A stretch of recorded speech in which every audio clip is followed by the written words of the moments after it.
اللهم صل على سيدنا محمد وعلى آل سيدنا محمد وبارك وسلم آمین یا رب العالمین۔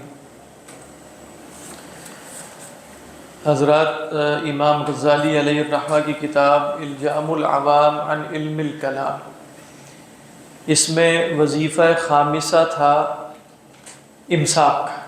بات ہے تو وظیفہ خامسہ جو امساک کا تھا، اس میں مزید 6 وظائف تھے جن سے رکنا ہے۔ کن امور میں رکنا ہے؟ آیات صفات کی تعویل میں۔ پہلا تھا التفسیر، دوسرا ہے تعویل، یہ ہم تفصیل سے دیکھ چکے۔ تیسرا تھا تصریف، یہ بھی پچھلی نشست میں ہم دیکھ چکے۔ چوتھا تھا تفریع، یہ انشاءاللہ آج ہم دیکھیں گے۔ تو تعویل کیا تھی کہ اس کی تعویل نہ کی جائے، ظنی ہو تو بیان نہ کی جائے، قطعی ہو تو اپنے جیسے کسی صاحب کو یعنی عارف کو، عالم کو بیان کر دی جائے۔ اور تیسرا یہ تھا کہ بھئی تصریف نہ کی جائے۔ تصریف سے کیا مراد ہے؟ تصریف سے مراد ہے کہ اگر استواء علی العرش آیا ہے تو اس کو ایسے ہی بیان کیا جائے، نہ کہ یہ کہا جائے کہ ہوا مستوٍ و یستوی، یعنی ماضی کے صیغے کو مضارع میں نہ بدل دیا جائے، یا ماضی اور مضارع سے جو اس میں فاعل اخذ ہوتا ہے وہ اس میں فاعل نہ بنایا جائے، بلکہ جیسا کہ لفظ قرآن مجید میں آیا اس لفظ میں بغیر کسی تصرف کے اس کو ویسے ہی آگے نقل کر دیا جائے۔ یہ کیا تھا؟ تصرف ثالث۔ آج ہم پڑھ رہے ہیں تصرف رابع، اور یہ تصرف رابع کس کا تصرف رابع ہے؟ وظیفہ خامسہ کا۔ یعنی اس وقت ہماری بحث کہاں چل رہی ہے؟ وظیفہ خامسہ کے 6 تصرفات میں سے تصرف رابع کا بیان۔ اب پڑھ لیتے ہیں۔ فرمایا قول الامام الغزالی رحمہ اللہ تعالی: التصرف الرابع الذي يجب الامساک عنہ القیاس والتفریع، جس شے سے اپنے آپ کو روک کے رکھنا ہے وہ ہے قیاس اور تفریع۔ قیاس اور تفریع سے کیا مراد ہے وہ آگے خود بیان کرنے لگے۔ فرماتے ہیں مثل ان یرید لفظ الیدی، مثال کے طور پہ نصوص میں ید کا لفظ آ جائے، فلا یجوز اثبات الساعد والعضد والکف، آگے آپ لوگوں کے ہاں کیا ہے؟ مصیرا الی ان ھذا من لوازم الید، کہہ رہے ہیں اگر ید کا لفظ آ گیا تو اب یہ نہ کہا جائے کہ ید کے لوازم میں کیا ہے؟ بازو بھی ہے۔ اسی طریقے پر جو ہے وہ ہاتھ بھی ہے، یعنی ہاتھ کا یہ والا حصہ جو ہے اس کو ساعد کہتے ہیں، کوہنی تک کے، کوہنی سے اوپر والے حصے کو کیا کہتے ہیں؟ عضد۔ اور کیوں اس بات کر دیا جائے کہ بھئی ید تو اس کے بغیر ہوتا ہی نہیں؟ سمجھ میں آ رہی ہے کہ نہیں؟ یعنی اگر اللہ سبحانہ و تعالیٰ کے لیے لفظ ید آئے تو ید کے لوازم ہمیں نظر آتے ہیں کہ ید بغیر بازو کے ہوتا ہے، تو کہا جائے کہ نعوذ باللہ اللہ کا بازو بھی۔ وَإِذَا وَرَدَ الْإِصْبَعُ، اگر انگلی کا لفظ آ جائے، لم یجز ذکر الانملۃ، تو پھر انملہ کا ذکر کرنا جائز نہیں ہوگا۔ کما لا یجوز ذکر اللحم والعظم والعصب، جیسے یہ بھی جائز نہیں ہوگا کہ ہم کہیں گوشت ہے، ہڈی ہے، پٹھے ہیں۔ سمجھ میں آ رہی ہے کہ یعنی انگلی کا لفظ آیا کہ بین اصبعین من اصابع الرحمن، تو اصبع کیا ہے؟ یہ ہے۔ اس میں یہ جو 3 حصے ہیں نا، ان کو ہم پور کیا کہتے ہیں؟ یہ انملہ ہے، یہ انامل ہے۔ انملۃ اس کو کہتے ہیں۔ پوری انگلی کو کیا کہا جاتا ہے؟ اسی لیے علماء نے کہا کہ یجعلون اصابعهم فی آذانہم، تو وہاں بیان کرتے ہیں کہ یہاں مجاز کیا ہے؟ ذکر الکل و ارادۃ الجز، ذکر الکل و ارادۃ الجز، کیونکہ انسان پوری انگلی تو کان میں نہیں ڈال سکتا، کیا ڈالتا ہے؟ المراد بھی الانملہ، انملہ بھی کہتے ہیں انملہ۔ یہ تو بات ہے۔ تو آپ کوئی شخص کہے کہ اصبع آیا تو اس کا مطلب ہے انامل بھی ہوں گے، یہ نہیں کہا جا سکتا، یہ لوازم ہے، یہ تفریع ہے، یہ قیاس ہے، یہ جائز نہیں ہے۔ آپ کہیں گے یہ کون کرے گا؟ یہ سب کام کرنے والے تاریخ میں پیدا ہوئے اور جنہوں نے یہ کام کیے ہیں۔ وَإِنْ كَانَتِ الْيَدُ الْمَشْهُورَةُ لَا تَنْفَكُّ عَنْ، اگرچہ جو مشہور ہمارے ہاں ید ہے وہ ان لوازم سے منفک تو نہیں ہوتا نا، یہ لوازم تو ہیں اس میں۔ کہہ رہے ہیں وَأَبْعَدُ مِنْ هَذِهِ، کہہ رہے ہیں اس سے بھی بعید از قیاس بات یہ ہوگی، من هذه الزیادہ اثبات الرجل عند ورود الید، ہاتھ کا ذکر آئے تو پاؤں کا خود بخود اس بات کر لیا جائے گا، بھئی ہاتھ ہیں تو پاؤں بھی ہوں گے۔ سمجھ میں آ رہا ہے کہ نہیں؟ کہ ہاتھ سے اگر بازو کا تصور آ رہا ہے تو ہاتھ اور پاؤں بھی تو بولا جاتا ہے۔ وإثبات الفم عند ورود العين أو عند ورود الضحك، کہہ رہے ہیں اگر ہنسنے کا ذکر آئے، آنکھ کا ذکر آئے تو فم کا بھی اس بات کر لیا جائے، منہ کا بھی اس بات کر لیا جائے۔ وإثبات الأذن والعين عند ورود السمع والبصر، اور سمع و بصر کا ذکر آئے تو کان اور آنکھوں کا اس بات کر لیا جائے کہ وہ اس کے لوازم میں سے ہیں۔ خلاصہ کیا ہے، یہ سب لوازم عقلی ہیں یا یہ سب لوازم عادی ہیں؟ یہ سب لوازم عادی ہیں، تو اللہ تعالیٰ کے لیے جب صفت ایسی آ جائے تو اس میں تفریع اور قیاس جسمانی لوازمات کے ساتھ نہیں کیا جائے گا۔ خلاصہ یہ بات واضح۔ وَكُلُّ ذَلِكَ مُحَالٌ وَكَذِبٌ وَزِيَادَةٌ، یہ سب جھوٹ ہے، محال ہے اور خام خواہ کا نس پر اضافہ ہے، نس میں تھوڑی آیا ہے۔ وقد يتجاسر بعض الحمقى من المشبهة الحشوية فلذلك ذكرنا، کہہ رہے ہیں آپ کہیں گے یہ کون کام کرے گا، تو کہہ رہے ہیں کچھ بعض احمق قسم کے مشبہہ اور حشویہ ایسے ہو سکتے ہیں جو اس پر بھی جسارت کا مظاہرہ کریں، لہذا ہم نے اس کو ذکر کر، اور یہ کیا گیا جسارت کا مظاہرہ، یہ ذہن میں رکھیے، یعنی یہ سب باتیں کی گئی کہ بالکل جیسے انتہائی حدود تک پہنچا دیا جائے تجسیم کو۔ یہ کیا تھا تصرف رابع کس کا؟ وظیفہ خامسہ کا۔ بات بات ہے نا، وظیفہ خامسہ کیا ہے؟ الامساک۔ امساک کس سے؟ تفسیر سے، تعویل سے اور تصریف سے اور قیاس و تفریع سے، وہ ہم اب دیکھ چکے۔ پانچواں وظیفہ کیا ہے یہ دیکھ لیں۔ یہ بھی یہی ہے، حشویہ سے مراد اصل میں مشبہہ کو بھی کہتے تھے، اہل سنت کو معتزلہ کہتے ہیں۔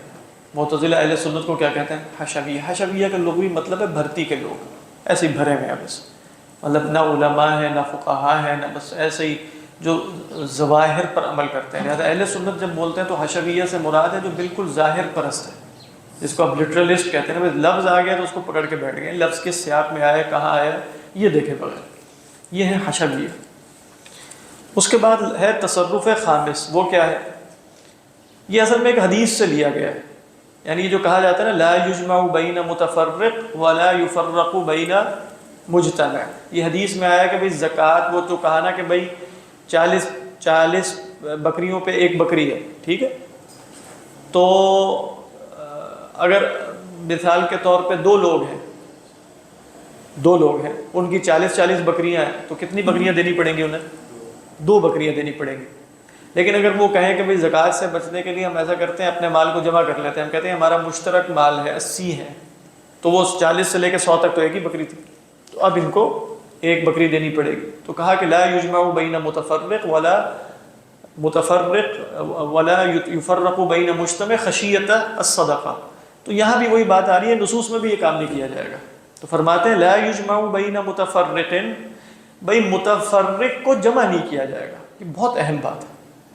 بھئی ایک جگہ ایک سیاق میں لفظ آیا ید کا، ایک جگہ ایک سیاق میں قدم کا آیا، ایک جگہ ایک الگ سیاق میں اور کوئی لفظ استوا کا، آپ نے ایک کتاب لکھ کر سب کو جمع کر دیا، تو اب کیا ہوگا؟ اس کے نتیجے میں پڑھنے والے کے ذہن میں تو تشبیہ پیدا ہوگی نا، اور وہ بتائیں گے کہ بھئی ایسا ہی ہوتا، اور لوگوں نے یہ کتاب لکھ دی ہے، مشہور کتاب ہے کتاب التوحید کے نام سے، جس میں یہ کام کیا گیا۔ ابن خزیمہ جو محدث ہے تو ان کو یہ سب لوگ بہت برا بلا کہتے ہیں۔ امام رازی علیہ الرحمہ نے تو لیس کمثلہ شیء میں کی تفسیر میں ان کو جو سنائی ہے، تو وہ آپ وہاں جا کے دیکھ سکتے ہیں، اس میں اشارہ اسی کی طرف ہے۔ لہذا امام غزالی زیادہ ذرا ادب والے تھے، تو وہ کہتے ہیں وَلَقَدْ بَعُودَ عَنِ التَّوْفِيقِ، انہوں نے یہ کہا ہے یہ جن صاحب نے یہ لکھا ہے نا وہ توفیق سے بہرحال کافی دور ہے، جنہوں نے من صنف کتاب ہے۔ یہ کون صاحب ہے میں نے آپ کو بتا دیا رحمہ اللہ، وہ بہرحال محدث ہے۔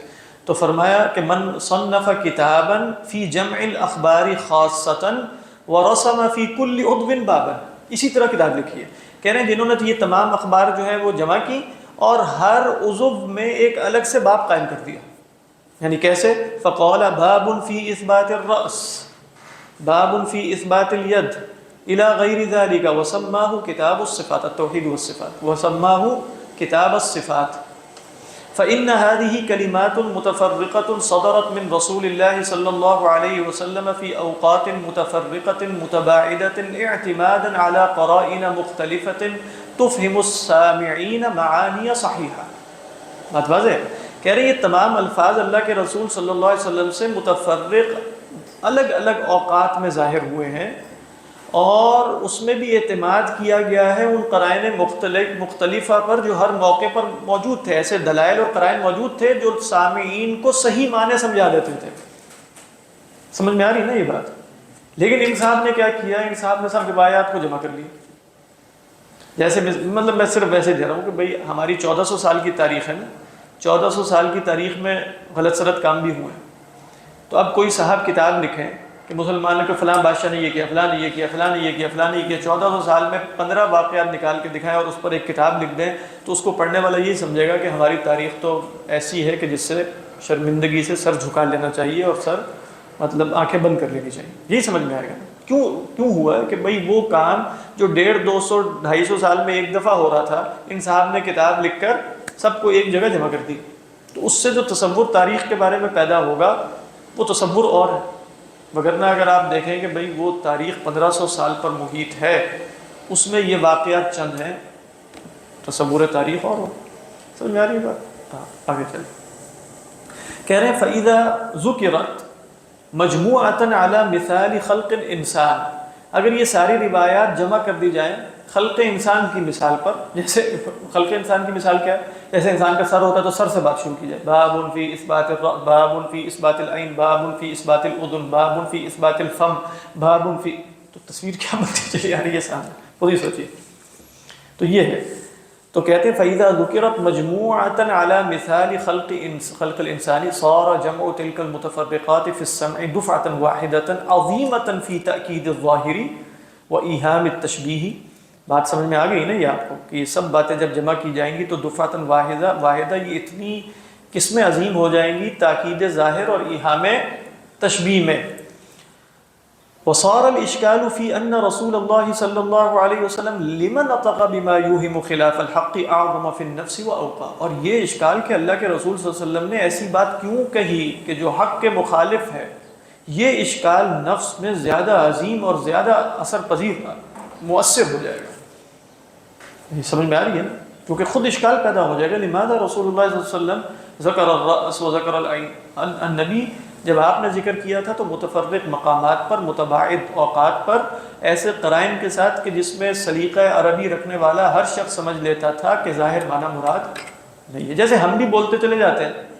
تو اگر ہم جیسے اس وقت ریاست کی بات کریں، میں صرف سمجھانے کے لیے کہہ رہا ہوں، تو ہم سارے اعضاء استعمال کرتے ہیں کہ نہیں؟ ایک اس وقت جو ریاست ہے جو شخص معنوی ہے، یعنی ابسٹریکٹ ہے، ہم کہیں گے ریاست کے ہاتھ میں سب کچھ ہے، ریاست سب کے سر پر سوار ہے، ریاست کا قدم سب کی گردن پر ہے. مختلف مقامات ہم سب بولے چلے جاتے ہیں. اور اس میں ہو سکتا ہے ریاست بول رہی ہے، ریاست کی آنکھیں ہر جگہ موجود ہیں. سمجھیے ریاست. اب سب کو پتہ چل رہا ہے کہ ریاست کی آنکھیں ہر جگہ موجود سے کیا مراد ہے. اور کیا کوئی صاحب آ جائے اور کہیں کہ کتاب فی صفات الریاسہ، ٹھیک ہے، اس کے بعد وہ کتاب لکھیں باب فی اثبات الرأس. وہ کیا تصویر، وہ جو عام آدمی پڑھے گا وہ یہی کہے گا اچھا ریاست، اب وہ ڈھونڈنا شروع کر دے گا کدھر بیٹھی ہوئی ہے جا کے. سمجھ میں آ رہی ہے کہ نہیں بات؟ یہ بات کر رہے ہیں امام غزالی اصل میں. لیکن جب ہم مختلف مواقع پر یہ الفاظ بول رہے ہوتے ہیں تو کسی کے ذہن میں بھی خیال نہیں آتا کہ بھئی اس وقت ریاست کی بات ہو رہی ہے جس کا واقعی کہیں ہاتھ ہے، تو لہذا ہاتھ میں انامل بھی ہوں گے اور پٹھے بھی ہوں گے اور سب کچھ ہوگا. کسی کے ذہن میں نہیں آتا یہی بات ہے. تو یہ نہ سمجھیے گا کہ بھئی یہ خام خواہ ایسی بات ہے، نہیں، ایسا ہوتا ہے. جب آپ کتابوں میں اس طرح جمع کر لیتے ہیں تو اشکالات پیدا ہوتے ہیں. آگے کیا کہتے ہیں؟ بل الکلمۃ اب دیکھیں نا، یہ جیسے اصول حدیث میں بھی آپ کو مثال دے رہے ہیں، خبر واحد متواتر کیسے بنتی ہے. ہر خبر واحد ظن ہے کہ نہیں؟ لیکن خبر واحد اتنی زیادہ جمع ہو جائے تو ظن مرتفع ہو جاتا ہے کہ نہیں؟ کیوں؟ ہر خبر واحد میں الگ الگ احتمال تھا، لیکن جب ساری خبر واحد ایک ہی موضوع پر آ گئی تو وہ احتمال رفع ہو گیا. بات اسی طریقے پر فرماتے ہیں ہر کلمہ اپنی جگہ احتمال رکھتا تھا تعویل کا، لیکن جب آپ نے ان سب کو جمع کر دیا ایک جگہ تو اب احتمال تعویل ختم ہو جائے گا. یہ ہے اگلی ساری بات. بل الکلمۃ الواحدہ یتطرق الیہا الاحتمال. ایک کلمے میں تو احتمال کا رستہ ہوتا ہے. فَإِذَا اتصل بها ثانیۃ وثالثۃ ورابعۃ من جنس واحد صار متوالیاً یضعف الاحتمال بالاضافة الى الجملة، کہہ رہے ہیں لیکن اگر آپ ایک کے ساتھ دوسرا، دوسرے کے ساتھ تیسرا، تیسرے کے ساتھ چوتھا اس میں ملتا رہے تو ایک ہی جنس سے، تو وہ ایسا متوالی ہو جائے گا، یعنی ایک سیکوینس پیدا ہو جائے گا کہ جو احتمال کو بالجملہ الی الجملہ اس احتمال کو ضعیف کر دے گا۔ کیا مطلب بالجملہ؟ دیکھیں ہر الگ الگ متفرق میں احتمال تھا لیکن جملے میں احتمال ضعیف ہو جائے گا۔ کس بات کا احتمال ضعیف ہو جائے گا؟ جی خلاف ظاہر ہونے کا، خلاف ظاہر ہونے کا۔ وَلِذَلِكَ يَحْصُلُ مِنَ الظَّنِّ بِقَوْلِ الْمُخْبِرِينَ مُخْبِرَيْنِ وَثَلَاثَ مَا لَا يَحْصُلُ بِقَوْلِ الْوَاحِدِ، کہنے اسی طرح جو خبر دینے والا ہے تو اس میں جو ہمیں ظن حاصل ہوتا ہے 2 کی خبر سے یا 3 کی خبر سے، وہ 1 کی خبر سے ظن تھوڑی حاصل ہو رہا ہوتا، بڑھ جاتا ہے نا ظن کا درجہ۔ بل يحصل من العلم القطعی بخبر التواتر ما لا يحصل بالآحاد، بلکہ ہم تو کہتے ہیں کہ بھئی متواتر خبر سے تو علم قطعی حاصل ہوتا ہے جو خبر واحد سے نہیں ہوتا۔ ويحصل من العلم القطعی باجتماع التواتر ما لا يحصل بالآحاد، وہی بات دوبارہ ریپیٹ ہوئی ہے میرے ہاں دوبارہ؟ اجتماع قرائن نہیں ہے۔ ہاں وہ ٹھیک ہے، ہاں میرے ہاں اجتماع قرائن نہیں ہے۔ کیا ہے آپ ذرا پڑھ کے بتائیں۔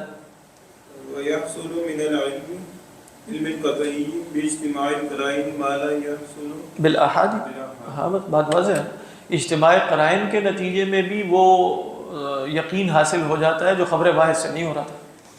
وَيَحْصُلُ مِنَ وَكُلُّ ذَلِكَ، یہ آگے وَكُلُّ ذَلِكَ نتیجۃ الاجتماع، یہ سب اجتماع کا نتیجہ ہوتا ہے۔ اذ يتطرق الاحتمال الى قول كل عدل والى كل واحدة من القرائن، کیونکہ اجتماع کے بغیر اگر آپ الگ الگ دیکھیں تو ہر عادل کے قول اور ہر قرینے میں احتمال باقی رہتا ہے۔ فاذا انقطع الاحتمال او ضعف فلذلك کیا ہے جملہ آپ لوگوں کیا؟ نہیں فَإِذَا انْقَطَعَ الْاحْتِمَالُ أَوْ ضَعُفَ، یہ ہے جملہ۔ فَإِذَا اجْتَمَعَ ہاں انقطع الاحتمال، دیکھیں یہاں فَإِذَا انْقَطَعَ الْاحْتِمَالُ، فَإِذَا اجْتَمَعَ انْقَطَعَ الْاحْتِمَالُ أَوْ ضَعُفَ، یہ بات ہے۔ فَلِذَلِكَ لَا يَجُوزُ جَمْعُ الْمُتَفَرِّقَاتِ، بات واضح؟ اس کو کوئی اشکال؟ التصرف السادس، یہ تصرف سادس ہے وظیفہ خامسہ کا، اس کے بعد کیا آ جائے گا؟ وظیفہ سادسہ۔ التفریق بین المجتمعات، مجتمعات پہلے کیا تھا؟ لا یجمع بین متفرق، یہ کیا ہے؟ لا یفرق المجتمع یا مجتمع۔ فکما لا یجمع بین متفرقۃ، متفرقۃ ہے آپ کے یہاں؟ ہاں ہی ہے نا، وہی نا، یہاں تن لگا۔ فکما لا یجمع بین متفرقہ فلا یفرق بین مجتمعہ، یہاں بھی ہی ہوگا۔ فَإِنَّ كُلَّ كَلِمَةٍ سَابِقَةٌ عَلَى كَلِمَةٍ، یہی أَوْ لَاحِقَةٌ لَهَا مُؤَثِّرَةٌ فِي تَفَهُّمِ مَعْنَاهُ مُطْلَقًا وَمُرَجِّحَةٌ الْاحْتِمَالَ الضَّعِيفَ فِيهِ، مطلقاً نہیں ہے، ایسے نہیں ہونا چاہیے واقعاً، یہاں مطلقاً کی کوئی وجہ مطلقاً سمجھ نہیں آ رہی۔ تو فرماتے ہیں کہ ہر کلمہ جو سابقہ ہے کلمہ پر یا لاحقہ ہے، دیکھیں آگے پیچھے کلمات ہوتے ہیں نا، یا کلمات سابقہ ہوں گے یا لاحقہ۔ اچھا ایک کلمہ ہوگا جو تشبیہ کا معنی دیتا ہے، وہ بیچ میں آ رہا ہے، اس سے ما قبل بھی کلمہ ہے، اس سے ما بعد بھی ہے۔ اب یہ سب جڑا ہوا ہے نا، تو ان کو الگ الگ نہیں کرنا، بات سمجھ میں آ رہی ہے؟ جیسے ہم کہیں گے وَهُوَ الْقَاهِرُ فَوْقَ عِبَادِهِ، تو یہ فوق کے ساتھ قاہر اور عبادی ہی کا لفظ آ رہا ہے، ان کو الگ الگ کرنے کے بعد یہ نہیں کہا جا سکتا ہوا فوق، کیونکہ وہ اپنے سابقہ اور لاحقہ معنی میں ایک احتمال ضعیف کی، چاہے وہ فوق میں احتمال ضعیف ہی کیوں نہ ہو آپ کے خیال میں، اس کی ترجیح ہو جاتی ہے سابقے اور لاحقے کی وجہ سے۔ آپ کہیں فوق کا لفظ لغت میں متبادر الی الذہن کیا ہے؟ فوقیت مکان ہم مان لیتے ہیں، اور فوقیت مرتبہ بھی ہے لیکن احتمال ضعیف ہے، لیکن جب کلمات کو سابقہ اور لاحقہ کے ساتھ دیکھا جائے گا تو وہ احتمال ضعیف عقل میں قوی تر ہو جاتا ہے، ایسے ہی ہوتا ہے۔ تو یہ فرما رہے ہیں کہ وہ وَمُرَجِّحَةٌ الْاحْتِمَالَ الضَّعِيفَ فِيهِ، سمجھ میں آ گئی بات؟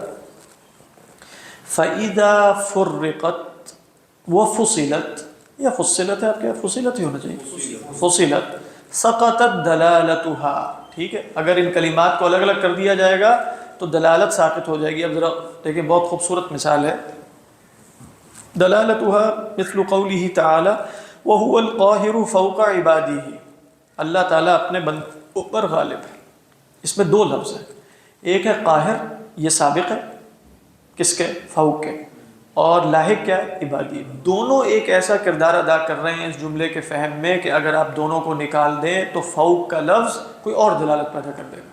اب اس کی مثال دیں گے تو کہتے ہیں لا یسلط علی ان یقول القائل، لا یسلط علی ان یقول القائل کا مطلب ہے کہ کسی کو یہ اجازت نہیں دینی چاہیے، کسی کو اس بات پر مسلط نہ کیا جائے، اجازت نہ دی جائے کہ کوئی کہنے والا یہ کہے ہوا فوق، کہ وہ فوق ہے۔ کیوں؟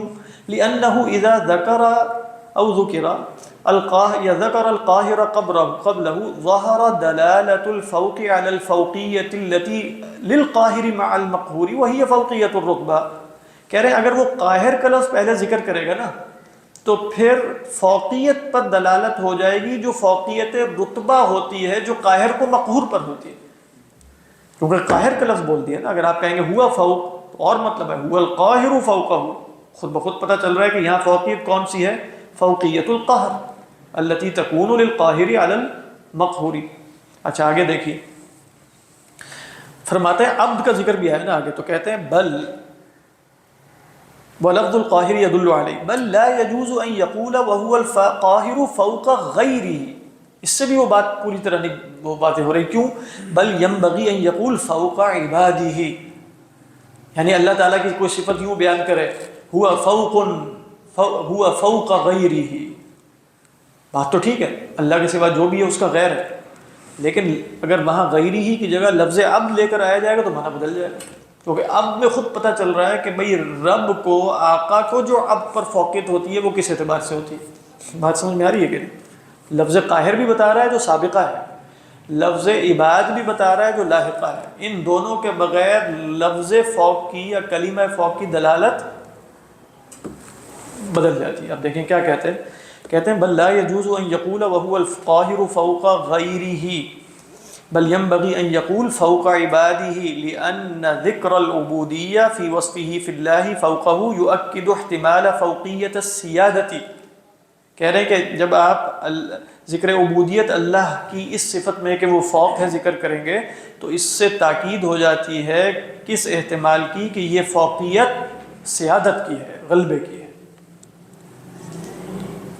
اذ لا يحصل ان يقال زید فوق، یہاں آپ لوگوں کے یہاں کچھ اور بھی ہے؟ اذ يحسن ان تقول، اس جہاں بتائیے، یہاں نہیں ہے میرے ہاں یہ اذ يحصل ان تقول السید فوق عبده۔ ہاں کہہ رہے ہیں یہ بات تو کہنا بالکل درست ہے نا، بڑی اچھی لگتی ہے کہ بھئی سید فوق عبدی، تو جب آپ کہیں گے سید فوق عبدی تو اس سے کوئی بھی یہ سمجھ سکتا ہے کہ سید جالس فوق عبدی، کوئی بھی نہیں سمجھے گا۔ کیوں نہیں سمجھے گا؟ اس لیے کہ عبد کا لفظ آ گیا، بات واضح ہے، سید اور عبد کا لفظ آ گیا، تو وہو القاہر فوق غیرہ ہے یا فوق عبادہ ہے؟ عبادہ۔ اچھا اس کے بعد فرماتے ہیں میرے ہاں تو یہی ہے اذ لا يحسن ان يقال زید فوق عمر، یہ کہنا درست نہیں ہے کہ زید فوق عمر ہے قبل اس کے، قبل ان تبین تفاوتہما فی معنی السیادۃ والعبودیت، قبل اس کے کہ آپ ان دونوں کے میں تفاوت کا بتائیں سیادت اور عبودیت کے اعتبار سے، مگر پتہ نہیں چل رہا، جملہ محمل سا لگ رہا ہے۔ او غلبت القہری او نفوذ الامر بالسلطنت او بالابوت او بالزوجیت، یعنی کوئی بھی ایسی شے بتائیں جس سے فوقیت کی جہت واضح ہو رہی ہے۔ بات سمجھ میں آ رہی ہے؟ چاہے بتائیں باپ ہے، یعنی آپ کہیں الاب فوق ابی، ہاں بات واضح، الزوج فوق زوجتی، السلطان فوق رعایا وغیرہ وغیرہ۔ فہذہ الامور، بڑی اہم بات ہے، امام صاحب فرما رہے ہیں ہے تو سمپل سی بات لیکن اس سے غافل علماء بھی ہو جاتے ہیں، واقعات ہے۔ آپ دیکھیں وہ بیان کرتے چلے جائیں گے، علماء ہی ہوں گے کہ اللہ کی صفت ہے صفت فوق، یہ بتائے بغیر کہ ما قبل کیا ہے، لاحقہ کیا ہے، کس سے فوق، کس اعتبار سے فوق، کچھ پتہ نہیں۔ تو کہتے ہیں فہذہ الامور یغفل عنها العلماء فضلا عن العوام، کہہ رہے ہیں اس سے تو علماء بھی غافل ہو جاتے ہیں کو جا کے عوام۔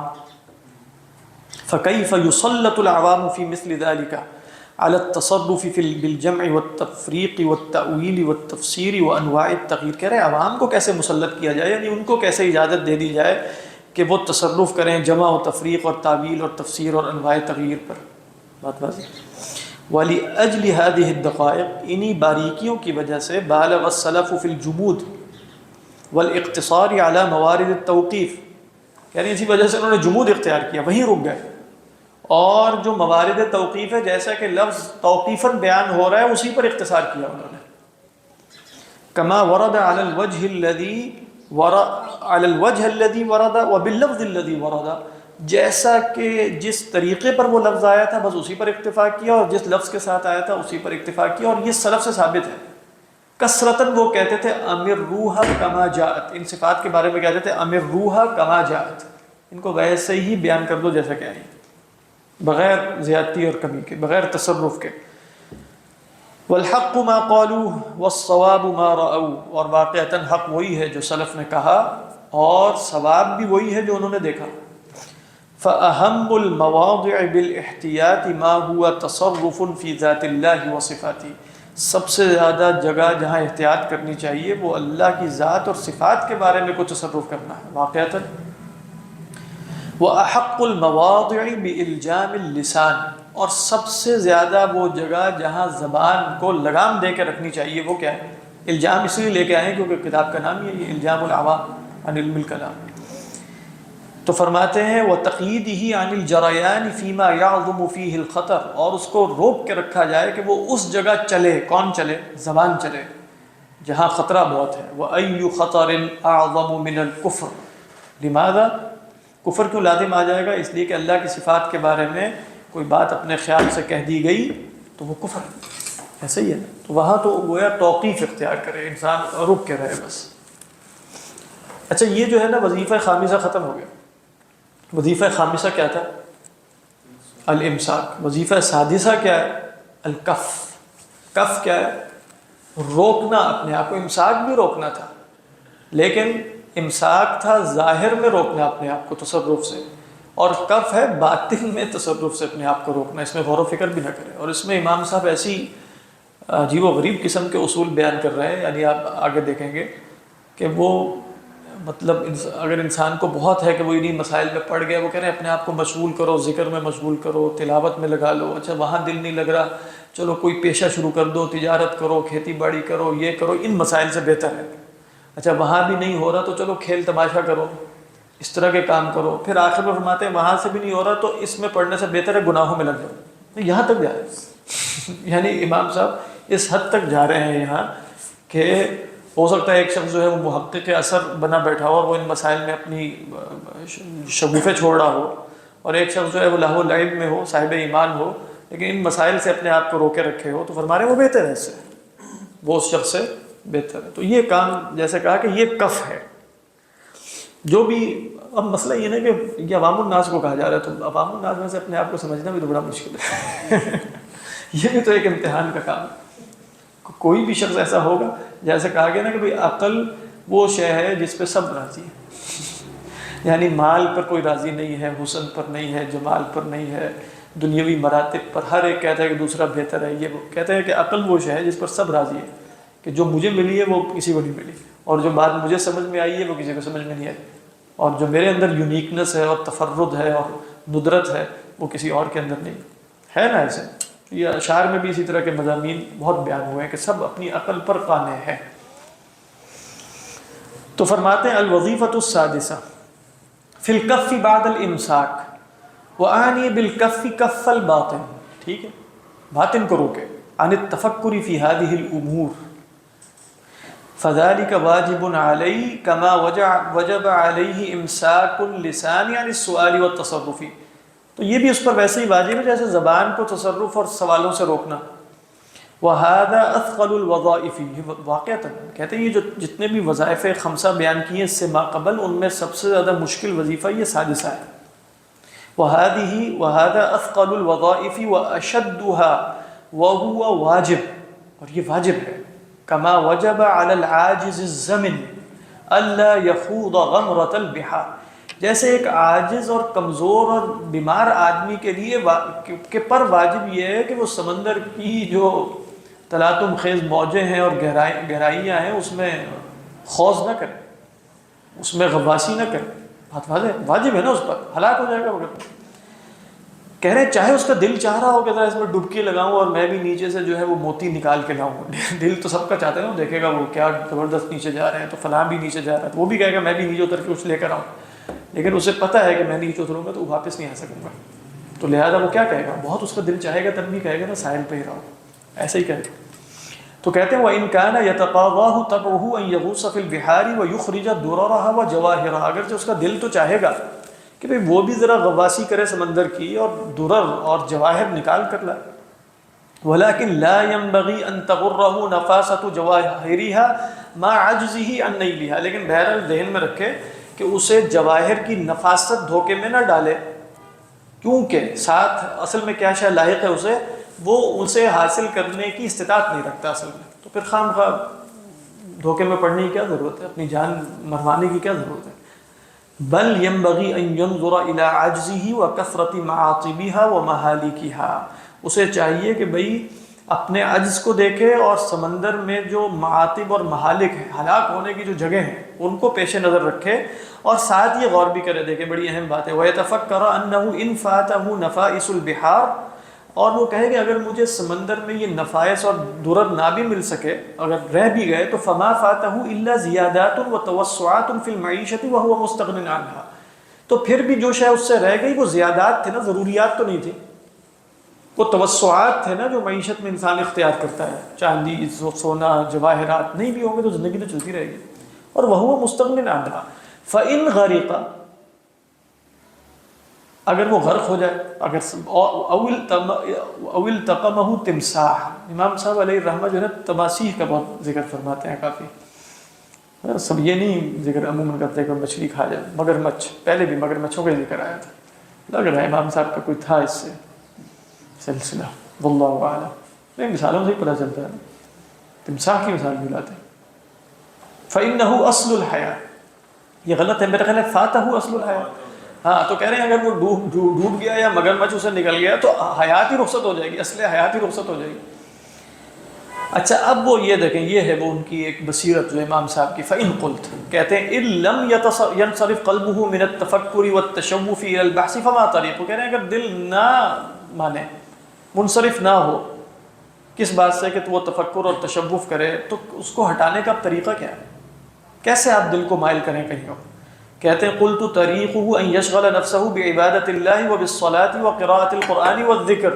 ان کاموں میں اپنے آپ کو مشغول کریں. بالکل بات صحیح. فإن لم يقدر، اور اگر اس پر بھی قدرت نہ پائے، فبعلم آخر، تو کسی اور علم میں.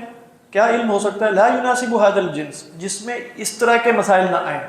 کیونکہ قرآن بھی پڑھے گا تو اس کا دماغ ہو سکتا ہے وہ اس میں بھی غور و فکر پھر وہیں چلا جائے اس کا. تو کیا کہتے ہیں، من لغت او نحو او خط او طب او فقہ. ان علوم میں کوشش شروع کر دیں. بات اچھا یہاں بھی نہ ہو، فإن لم يمكنه فبحرفۃ، کوئی پیشہ اختیار کرے، او صناعت، کوئی صنعت کاری کر لے.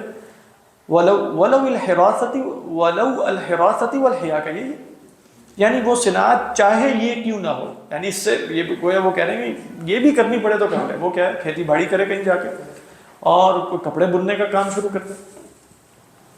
فإن لم يقدر، یہاں بھی نہ ہو سکے، فبلہو فبلعب ولہو، تو پھر لعب و لہو میں کرکٹ وغیرہ، فٹ بال کھیلے، ویڈیو گیمز کھیلے، پب جی وغیرہ.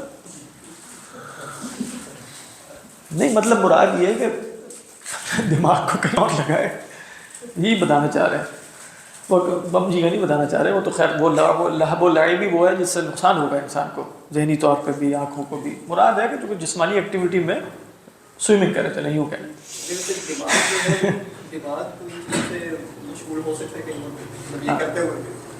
اصل میں مراد یہ کہ اپنے آپ کو یعنی وَنَفْسَكَ إِن لَمْ تَشْغَلْهُ بِالْحَقِّ شَغَلَتْكَ بِالْبَاطِلِ. وہ مراد یہی ہے. مراد یہ ہے کہ آپ ان اصول میں غور و فکر کرنے کی بجائے غور و فکر کے کچھ اور ایونیوز تلاش کر لیں، وہاں غور و فکر کریں، وہاں محنت کریں، اپنے آپ کو 9 to 5 اتنا غرق کر دیں کہ آپ کے پاس بعد میں سوچنے کی گنجائش نہ رہے آگے. یہاں 9 to 5 والا بھی سلسلہ ہو سکتا ہے.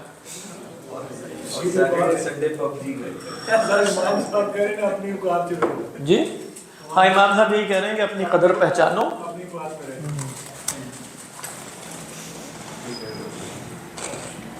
یہ بات ویسے ہنسنے کی تو ہے، لیکن یہ بات ٹھیک ہے.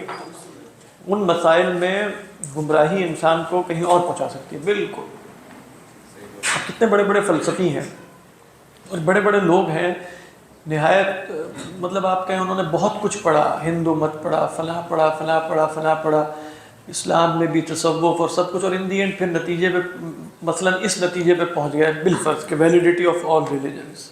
ان کے لیے بہتر تھا کہ وہ مسلمان ہوتے اور باکسنگ شروع کر دیتے. نہیں میں صحیح کہہ رہا ہوں، اگرچہ ان کے نام بہت بڑے بڑے ہیں، لیکن ان دی اینڈ جس نتیجے پر وہ پہنچے اس ساری جد و جہد کے بعد، اللہ بہتر جانتا ہے ان کے ساتھ کیا ہوگا، میں یہ نہیں بات کر رہا، لیکن وہ نتیجہ کفر صریح. وہ نتیجہ کیا ہے؟ کفر صریح. لیکن وہ دماغ بہت بڑے تھے نا. اسی طرح اور بہت بڑے بڑے دماغ آپ کو پچھلی صدی میں نظر آئیں گے، کفر صریح تک نہیں پہنچے تو کم از کم اصولی طور پہ بدعت صریحہ تک پہنچے، اصولی طور پہ. تو وہ امام صاحب بلا وجہ نہیں کہہ رہے، امام صاحب کہہ رہے ہیں کہ بھئی ہمیں دیکھ کر، غزالی کو دیکھ کر غزالی بننے کی کوشش نہ کرنا. غزالی اور قسم کے آدمی ہے. غزالی نے بہت محنت کی ہے. غزالی نے 15 سال صحرا نوردی بھی کی ہے. غزالی مجبور ہو گئے تھے اس سفر میں جس سفر میں وہ چلے ہیں. مجبور کیوں ہو گئے تھے؟ آپ جانتے ہیں زبان تک بند ہو گئی. منقذ من الضلال میں آپ دیکھیں گے تو سب کچھ معلوم ہو جائے گا. تو ہم غزالی کو پڑھتے ہیں تو ہم کہتے ہیں ہم بھی غزالی بن سکتے. تو ہم بھی ان مسائل میں، اور مشکات الانوار ہم بھی دیکھتے ہیں اس میں کیا لکھا ہے اور یہ سب مسائل کیا ہے، اور بڑی گہری باتیں ہیں. امام صاحب نے کچھ کتابیں لکھی تھیں جو صرف اہل لوگوں کے لیے، وہ بھی ہم نے اپنے آپ کو اہل سمجھ کے پڑھنی شروع کر دی. نہیں ایسے ہی ہے نا، تو مسائل پیدا ہو سکتے ہیں نا اس سے بہت سخت. تو ایسے شخص کے لیے بہتر تھا نا کہ وہ یہ سب کچھ نہ کرتا. ہماری تاریخ میں بھی بڑے بڑے لوگ ہیں، ان کی تکفیر ہوئی ہے، لیکن وہ بہت بڑے دماغ تھے. مطلب جن کو آپ فلاسفہ حکماء کہتے ہیں، بہت بڑے بڑے لوگ ہیں. تو اب وہ ان کی پوری دنیا میں شہرت ہے، لیکن ہمیں دنیا کی شہرت سے غرض نہیں ہے نا. غرض تو یہ ہے کہ وہ صریح کفر تک تو نہیں پہنچ گئے. اگر وہ صریح کفر تک پہنچ گئے تو ہم یہی کہیں گے کہ وہ نہ بنتے جو وہ بنے، بلکہ وہ محض ایک صحیح عقیدے پر رہتے. یہ جو بعض بزرگوں سے مروی ہے نا کہ اموت علی یا ربی ایمانا کا ایمانی عجائز نیساپور، وہ بھی اسی معنی میں ہے. مراد کیا ہے؟ یہ نہیں کہ وہ سب فلسفہ، مطلب مراد یہ ہے کہ ان دی اینڈ ہم اس ٹھیک عقیدے پر آئیں، کوئی گمراہی نہ آ جائے ہمارے اندر، کیونکہ اس میں گمراہی کے امکانات بہت ہیں. اس سفر میں گمراہی کے امکانات ہیں، یہ بتانا چاہ رہے ہیں. تو کہہ رہے ہیں وَكُلُّ ذَلِكَ خَيْرٌ لَهُ مِنَ الْخَوْضِ فِي هَذَا الْبَحْرِ الْبَعِيدِ غَوْرُهُ وَعُمْقُهُ الْعَظِيمِ خَطَرُهُ وَضَرَرُهُ. یہی ہے نا. کہہ رہے ہیں یہ سب کام اس کے لیے بہتر ہے کہ وہ اس سمندر کی غواصی کرے کہ جس کا عمق اور جس کی گہرائیاں بہت بعید ہیں اور جس کا خطر اور ضرر بہت عظیم ہے. العظیم خطرہ وضررہ. آخر میں بتاتے ہیں بل لو اشتغل العامی بالمعاصی البدنیہ، اگر عامی شخص معاصی بدنیہ میں بھی مشغول ہو جائے، ربما کان، اب یہاں ذرا ربما کر کے بات کریں، ربما کان اسلم له من ان يخوض في البحث عن معرفت اللہ تعالی، تو یہ شاید اس کے لیے زیادہ محفوظ رستہ ہو بنسبت اس کے کہ وہ اللہ کی معرفت کا جو سمندر ہے اس میں تفتیش کے گھوڑے دوڑائے. بات بات فإن ذلك غایتہ الفسق، کیونکہ معاصی بدنیہ کی غایت کیا ہے؟ فسق. وہذا عاقبتہ الشرک، اس کی عاقبت کیا ہے؟ شرک. ان اللہ، اور آگے بات لا رہے ہیں. اس کی ایک اور وجہ کیا ہے؟ اصول میں، عقیدے میں جو اصول کے مباحث ہیں اس میں غلطی میں انسان مجتہد نہیں، معذور نہیں ہوتا. مسئلہ یہ ہے، یعنی آپ فقی مسائل میں غلطی کریں، حلال و حرام کے مسائل میں جو اجتہادی مسائل ہیں، دونوں طرف آپ معذور ہو سکتے ہیں کہ نہیں، اور مغفور بھی ہوں گے اور ماجور بھی ہوں گے. لیکن اس جگہ ایک فریق ہی مصیب ہوگا اور دوسرا کیا ہوگا؟ مخطی، اور ماجور بھی نہیں ہوگا، آثم ہوگا، کبھی کافر ہوگا کبھی بدعتی ہوگا. یہ مسائل اصولیہ اور مسائل تو معاصی کی غایت ایمان کے ساتھ فسق ہے، اور اس کے اندر غلطی اگر لگ گئی تو پھر کیا ہوگا؟ شرک. اللہ عالم. اسی پر اکتفا کرتے ہیں کیونکہ یہ ہے اس میں، تو تھوڑی سی تفسیر بزاوی بھی پڑھ لیتے ہیں اگر آپ لوگ چاہیں تو. کیا رہے؟ اچھا.